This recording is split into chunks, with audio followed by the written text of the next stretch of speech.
Hello बच्चों, मैं हूँ केमिस्ट्री वाला डॉक्टर प्रदीप सेना। आज हम एक टॉपिक को पढ़ते हैं, दैट इज एटॉमिक रेडियस। वो क्या है, एटॉमिक रेडियस है एंड इसको किस टाइप से हम मेजर करते हैं, क्या क्या तरीका होता है, क्या डिफिकल्टीज आती है, ये सारी बातें हम इस वीडियो में आज हम पढ़ेंगे।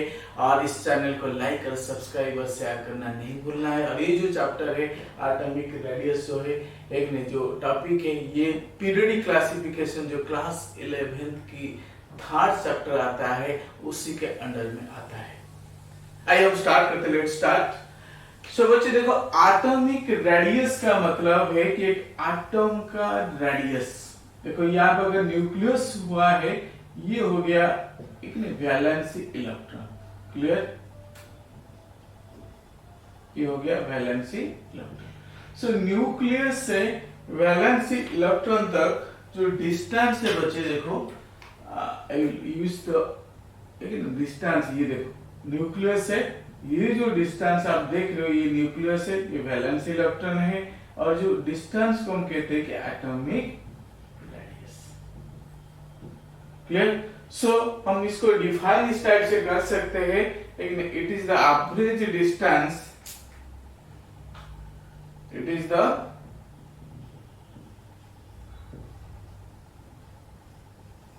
average distance from center of nucleus to outermost valence electron. Clear? So ये एवरेज डिस्टेंस से एक अनुमान किया जाता है, इतनी डिस्टेंस होगी, बट नॉट एक्यूरेट। देखो न्यूक्लियस से लेके इलेक्ट्रॉन तक जो डिस्टेंस है, that is called atomic radius. But इस एटॉमिक रेडियस को बच्चे मेजर करने के लिए क्या क्या डिफिकल्टीज आता है, लेकिन क्या क्या डिफिकल्टीज इसमें हमें फेस करना पड़ता है, उस सब बातों को हम देखेंगे अभी। देखो डिफिकल्टीज क्या है इसमें, इन measuring atomic radius. Clear. So atomic radius को मेजर करने में क्या क्या डिफिकल्टीज हमें फेस करना पड़ता है। आप तो कहेंगे सर मेजर कर लेंगे, नैनोमीटर, पिकोमीटर, एंगस्ट्रॉम, किसको भी ले लो भाई, इसको मेजर कर लेंगे। बट ऐसा तो है, लेकिन थोड़ा सा इसमें प्रॉब्लम है। ना वो प्रॉब्लम क्या है ना, देखो atom does not exist independently. Most of cases में atoms does not exist independently। एक तो प्रॉब्लम है कि वो कंबाइंड स्टेट में जब हम बात करते हैं बच्चे, ध्यान से आप यू कैन सी दैट कि हाइड्रोजन की अगर मैं बात करता हूं तो इस जगह H2 है, अगर मैं नाइट्रोजन की बात करता हूं तो N2 है, लेकिन इस टाइप का फास्फोरस है तो P4 में है, सल्फर है तो S8 में है, इस टाइप से O है तो O2 में है। तो कहीं ना कहीं बच्चे देखो, ये सारे जितने भी एलिमेंट्स है, इनकी जो एटम है, लेकिन बहुत कम नोबल गैस वगैरह जो होते हैं, जो कंबाइन नहीं करते हैं, उन्हीं की एटम क्या होता है ना, उन्हीं का एटम फ्री स्टेट में होती है। बट बाकी मोस्ट ऑफ द केसेस में शायद आपस में ना भी हो, तो जैसे NH3 हम कह सकते हैं, अमोनिया है, HCl है, कहीं ना कहीं वो कंबाइंड स्टेट में most of the cases, most of the situation they are find in the combining state. समझ पा रहे हो? तो इसीलिए इसको atom does not exist independently. Second thing is there is no proper boundary for last cell electrons. Clear? So there is no proper boundary, that means from nucleus to the outermost cell electron की तरफ आप जाएंगे, लेकिन when you go from nucleus to valence electron, we know that कि जो electron है, it is not has a definite boundary, लेकिन ये क्लाउड फॉर्म में एग्जिस्ट करता है। कैसे? It is existed in the cloud form like this. देखो ये क्लाउड फॉर्म में एग्जिस्ट करने की वजह से एक रेंज आ जाती है, एक डेफिनेट, यहां से यहां तक जब मैं क्लाउड को लेता हूं तो दैट मींस कहीं ना कहीं एक फिक्स्ड बाउंड्री इसकी नहीं है। समझे? एक तो इंडिविजुअली व इंडिपेंडेंटली एग्जिस्ट नहीं करता है, जिसकी वजह से एटम को उठा लिया, मेजर कर लिया, है कि नहीं? तो दूसरा चीज क्या होता है यहाँ पे बच्चे देखो कि इसका फिक्स्ड बाउंड्री नहीं है। तो ये सारे डिफिकल्टीज की वजह से फिर एटॉमिक रेडियस को कैसे हम मेजर करेंगे? हम देखें कि जो एटम्स है वो क्या करता है ना, most of the cases atoms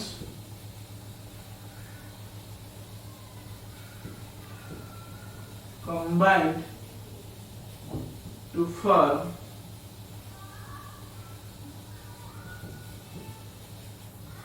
different types of bond। ठीक, तो बहुत सारे केसेस में एटम्स कंबाइन होकर क्या करता है ना, डिफरेंट टाइप की बॉन्ड फॉर्मेशन कर लेता है। तो एक तरह से हम एक नहीं कह सकते हैं कि अगर दो एटम कंबाइन कर रहे हैं, यहाँ पे बच्चे देखो कि ये एक एटम है, ये दूसरा एटम है, कंबाइन किया देखो एटम, नाइट्रोजन अगर नाइट्रोजन में ले लो तो दो नाइट्रोजन का एटम है, दोनों कंबाइन कर गए हैं। और इसमें कंबाइन करने से मैं कह सकता हूं कि it is the half of the internuclear distance between two bonded atom, कह सकता हूं ना, it is the half of the internuclear distance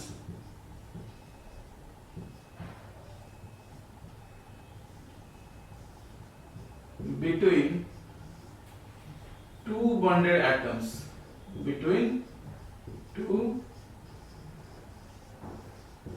bonded atoms, clear? सो दो बॉन्डेड एटम्स का हाफ ऑफ द डिस्टेंस को हम क्या कहते हैं ना, एटॉमिक रेडियस। सो ये जो half of the distance it is also known as bond length. इसको और भी हम क्या कह सकते हैं ना, बॉन्ड लेंथ भी इसको हम कहते हैं। क्लियर? ये जो न्यूक्लियस टू न्यूक्लियस डिस्टेंस को बॉन्ड लेंथ कहते हैं। सो एटॉमिक रेडियस, इसको एक दूसरा डेफिनेशन में अगर मैं कह दूं यहाँ पे, atomic radius is equal to half of the bond length. तो जिस टाइप की बॉन्ड फॉर्मेशन कर रहा है उसका half of the internuclear distance, या जो बॉन्ड होते हैं न्यूक्लियस टू न्यूक्लियस, जो बॉन्ड होते हैं इसका हाफ ऑफ द डिस्टेंस को हम कहते हैं एटॉमिक रेडियस। ठीक है? But depending upon the different type of bonds, जो टाइप की बॉन्ड्स, जैसे आप ले लो कार्बन है, कार्बन आयनिक बॉन्ड तो बनाएगा नहीं, लेकिन कौन सा बॉन्ड बनाएगा? कोवलेंट बॉन्ड बनाएगा। ठीक, आप ले लो आयरन, ले लो Fe, लेकिन अगर मैं Fe की बात करता हूं, आयरन क्या करता है, कभी कोवलेंट बॉन्ड नहीं बने, क्या बनाएगा? मेटालिक बॉन्ड बनाएगा। जब आयरन मेटालिक बॉन्ड बनाता है, क्या उसकी रेडियस को कोवलेंट रेडियस से मेजर करेंगे? नहीं करेंगे, उसको मेटालिक रेडियस से मेजर करेंगे। सिमिलरली अगर मैं बात करूं कि नोबल गैस की बात करूं कि ना, नोबल गैस क्या करते हैं ना, बॉन्ड नहीं बनाते, वो सिर्फ सरफेस टू सरफेस एक फ्री स्टेट में तो वन टू वन टच करते हैं, तो दैट एक फोर्स इज एग्जिस्ट होते हैं वहां पे, that is called van der वाल रेडियस। समझ पा रहे? सो वैन डर वाल रेडियस वहां पर वर्कआउट करेगा नोबल गैस या इनर्ट गैस के लिए। क्लियर? तो आपको ये सब चीज ध्यान देना पड़ेगा कि जो एटम एलिमेंट की जो एटम है वो किस टाइप का। अगर एक आयन है, एक अगर मैं कह दूं आयन है, सोडियम Na+ या Na जो कंबाइन नहीं करे Cl- जो आयनिक स्टेट में एग्जिस्ट करता है, उनका आयनिक रेडियस होगी। समझ पा रहे? तो ये इसीलिए ये डिफरेंट टाइप्स के हो जाएंगे, ना किसको बेस करके, ना किस टाइप का bond they form, what type of bond they formed depending upon that, लेकिन वो डिटरमाइन करेगा कि वो रेडियस किस टाइप की होगी। समझ पा रहे? आइए हम देखते हैं कि टाइप्स ऑफ एटॉमिक रेडियस में थोड़ा अगर यहाँ पे लिख दूं कि भाई types of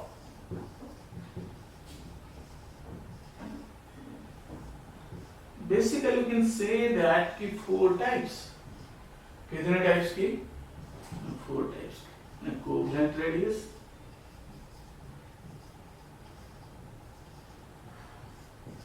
metallic radius,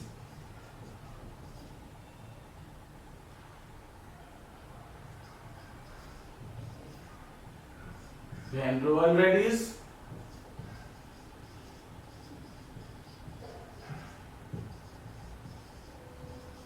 and fourth one is ionic radius.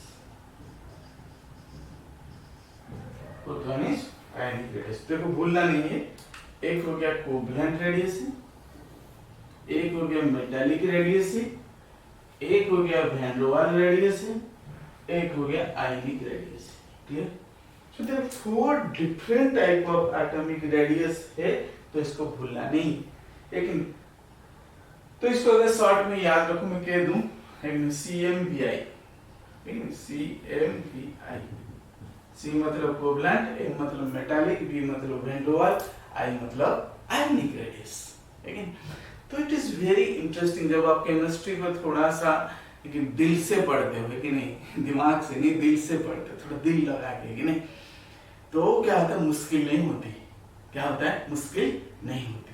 But आप अगर रटना शुरू कर दिया भाई साहब, है कि नहीं, अगर आपने रटना शुरू कर दिया, इट इज है कि नहीं, आप क्या करो ना, हथौड़ा ला के सिर पे मार लो ये अच्छा रहेगा रटने से। So making some funny but don't be mind. So आइए हम आगे को बढ़ते हैं कि कोवलेंट रेडियस क्या होती है। थोड़ा सा मैं इरेज कर रहा हूँ इस टाइम में, आप इसलिए केमिस्ट्री वाला डॉक्टर प्रदीप जेना को लेकिन भूलना नहीं है, और अपने दोस्त तक, अपनी रिलेटिव तक इस चैनल को शेयर जरूर करना है, शेयर जरूर करना है कि नहीं, ताकि आपका प्यार हमें मिलता रहे और हम भी इस तरह से आपके लिए पढ़ाते रह जाए।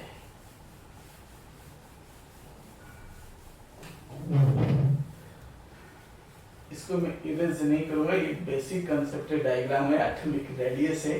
सो इसलिए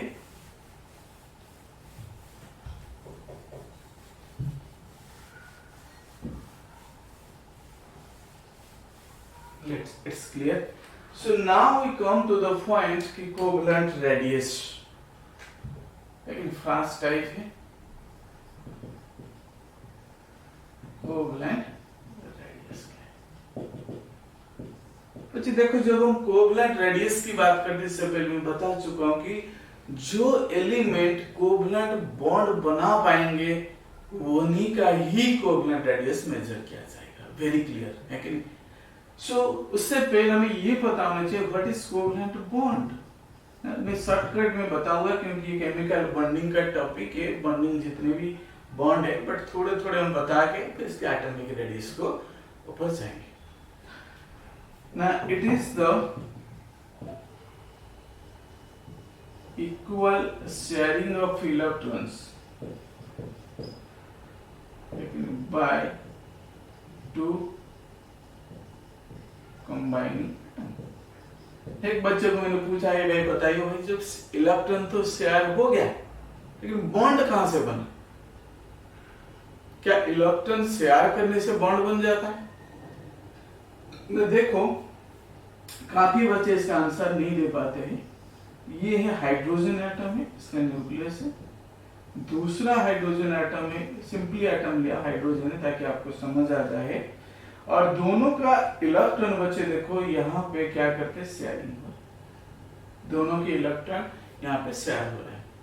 तो ये जो पोर्शन हुआ बच्चे देखो, इसको कहते हैं शेयर्ड इलेक्ट्रॉन्स। यहाँ पे इलेक्ट्रॉन की शेयर हुई, तो दैट मींस इलेक्ट्रॉन की जो मैग्नीट्यूड है बच्चे यहाँ बढ़ जाएगा, इंक्रीज करेगा। किस पॉइंट में? इस पॉइंट में। ये हो गया न्यूक्लियस। ये न्यूक्लियस जब दोनों का इलेक्ट्रॉन क्लाउड ऐसे ओवरलैप कर गया, तो जहां पे देखो यहाँ पे ये जो पोर्शन में दिखा रहा हूँ, लेट इट यहाँ पे इसको मैं रख दूं, ये ब्लैक एक एटॉमिक ऑर्बिटल, ये व्हाइट एक एटॉमिक ऑर्बिटल, दोनों जहां पे ऊपर ये जो कंबाइनिंग पोर्शन आप देख रहे हो, यहाँ पे इसकी भी इलेक्ट्रॉन है एक हाइड्रोजन की, यहाँ पे दूसरे हाइड्रोजन की इलेक्ट्रॉन है। जब ये कंबाइन कर जाती है तो जहां पे ओवरलैप करता है ये इस पोर्शन में, इलेक्ट्रॉन डेंसिटी क्या होती है, बढ़ जाती है। जब इलेक्ट्रॉन डेंसिटी बच्चे बढ़ जाता है तो उस कंडीशन में क्या होगी ना, ये न्यूक्लियस भी इधर को अट्रैक्ट करेगा, ये न्यूक्लियस भी इधर का, मतलब दोनों न्यूक्लियस एक बीच की जो इलेक्ट्रॉन डेंसिटी ज्यादा है दोनों उसी की तरफ आएंगे। तो इसीलिए इसको कहते हैं बॉन्ड का मतलब अट्रैक्शन, बॉन्ड का मतलब अट्रैक्शन। तो समझ आए? तो क्लियर। सो हम अब कह सकते हैं कि न्यूक्लियस टू न्यूक्लियस जो डिस्टेंस अभी आया that is covalent bond, covalent bond length. So हम यहां पे डिफाइन कर सकते हैं ना, आर कोवैलेंट कितनी होगी ना, half of the internuclear distance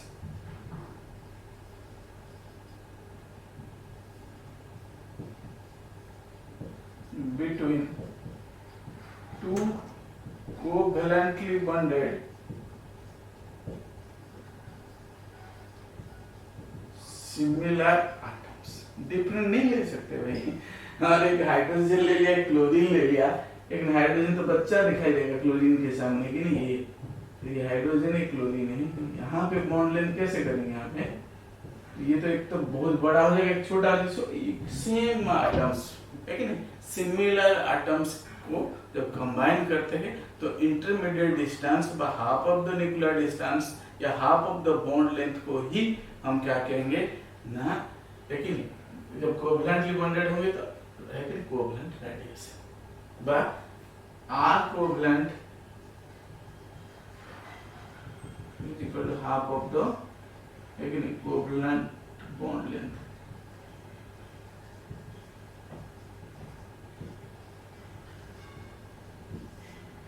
similar items के होंगे, सेम चीज। इतना क्लियर हो गया?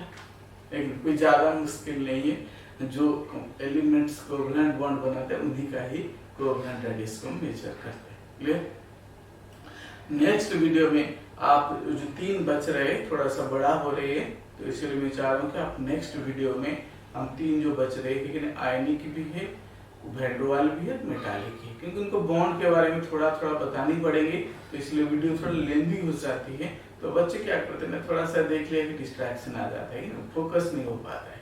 तो इसीलिए इस चैनल को लाइक, सब्सक्राइब, शेयर करना नहीं भूलना है। और नेक्स्ट वीडियो जो है एटॉमिक रेडियस का आधा अधूरा चीजें एक नहीं, और प्ले लिस्ट में जा करके एक नए सीक्वेंस में नेक्स्ट वीडियो को जरूर देख लेना है। Thank you so much.